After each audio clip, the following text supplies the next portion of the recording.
What David Cameron is saying is, I'm going to be a dictator. He's saying that procedure doesn't matter, the rule of law doesn't matter. We'll just ignore that if we think it's expedient. David Cameron talked to the CBI conference in November 2012, and he outlined this is what we're going to do. Number one, cutting back on judicial reviews, because we can't have people challenging the government. Number two, we're going to consult the public less, because they just get in the way.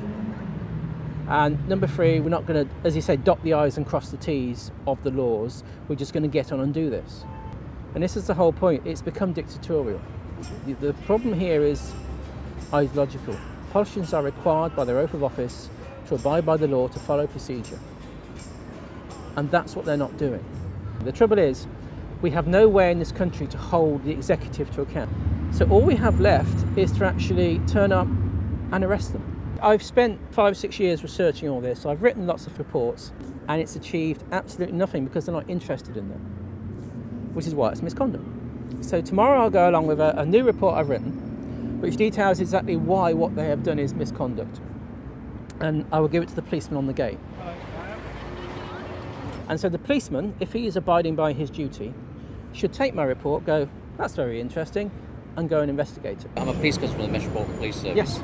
Okay, so I'm not going to discuss anything with you. Sorry. Is there anything else I can help you with? You're sir? prejudging right now. No, I'm not prejudging. There is ample evidence of... Okay, that's the end of our conversation. Misconduct in a public... Excuse me. There is ample evidence that certain cabinet ministers have carried out misconduct in a public office.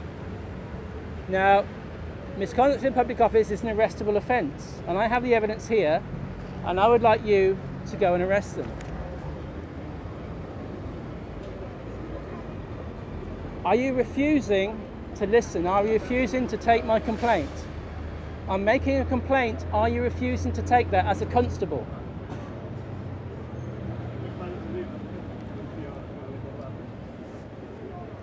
Hello? If the policeman specifically refuses to take the evidence, refuses to investigate it, then under Section 26 of the Police and Criminal Evidence Act 1984, he gives me the right to carry out a citizen's arrest. If you do not respond, I will have to assume that that is a refusal.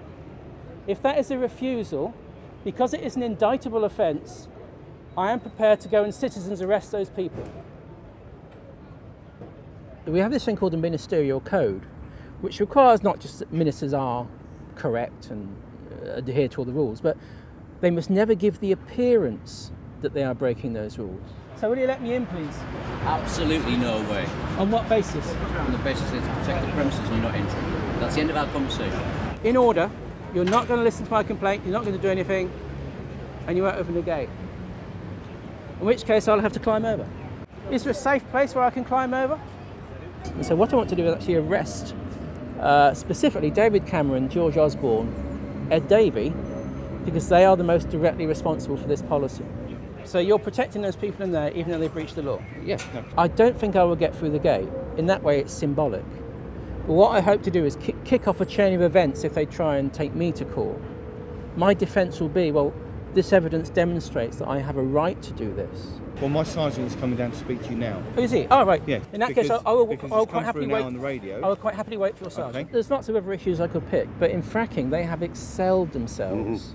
There's a lovely letter leaked from George Osborne's office, where he talks about the asks from Quadrilla, where Quadrilla have asked the government to do this, and they just jump to. I believe at this moment, the Cabinet will be finalising the announcement of the 14th round licences. And if that happens, I think that is unlawful for a whole lot of reasons which are detailed in here. Now, the main complaint I have is that not just that, but actually actions over the last 3 years, for various reasons, breach the law, ministerial code, international obligations, to the point where what I can now say is what they're doing is misconduct in a public office. Going back to what David Cameron said in 2012, they are deliberately avoiding these laws because they just don't want to obey them. I'm not saying what we are or aren't going to do yet, because we're just trying to... Obviously, we've got officers down here with firearms. The point of doing it in Downing Street, it's a controlled environment. I can turn up, have a discussion, we can establish what I'm there for to do without it being necessary for them to jump on me. If you look at the relationships between members of the Cabinet and public relations agencies who represent the business and the business itself, What this is George Osborne's leaked letter will be a good example. George Osborne was given directions to ministers to make services available to private companies as a favour. No assessment of liabilities to the public, no assessment of the value for money of giving them that service. That's just one example, a whole lot of different ways in which David Cameron, George Osborne, and by his failure to act when obviously he does know the truth, Ed Davey, have been facilitating a crime. At the moment they're talking to the Downing Street liaison officer. I don't know about what, but they're having a discussion. Come on. I need to go that way. No, you can't. Why? Come on. Why? Come on. Why? Why? Because there is a traffic order that says you can't go into the street. I don't believe that it's valid in these Well, circumstances. I'm afraid if you want to take a legal challenge... I don't agree with your decision. Yeah. Thank you.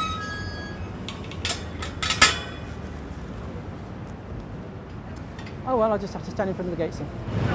Paul, you're obstructing the highway.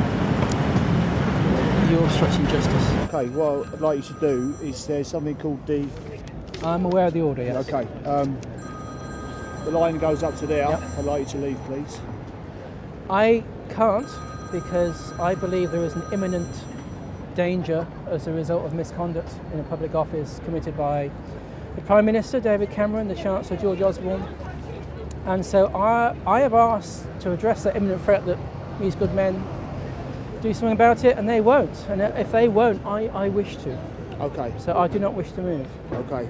We'll call it 3 o'clock then. In that case, I'm arresting you for fine. breaching this traffic management order. Okay. It's the anti-terrorism traffic road order.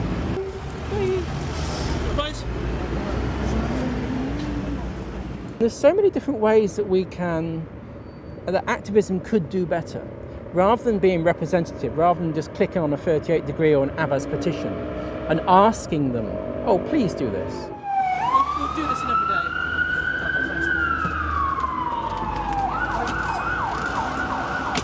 There comes a point when you have to say, how much more are you going to take? If not now, when? And if not you, then who?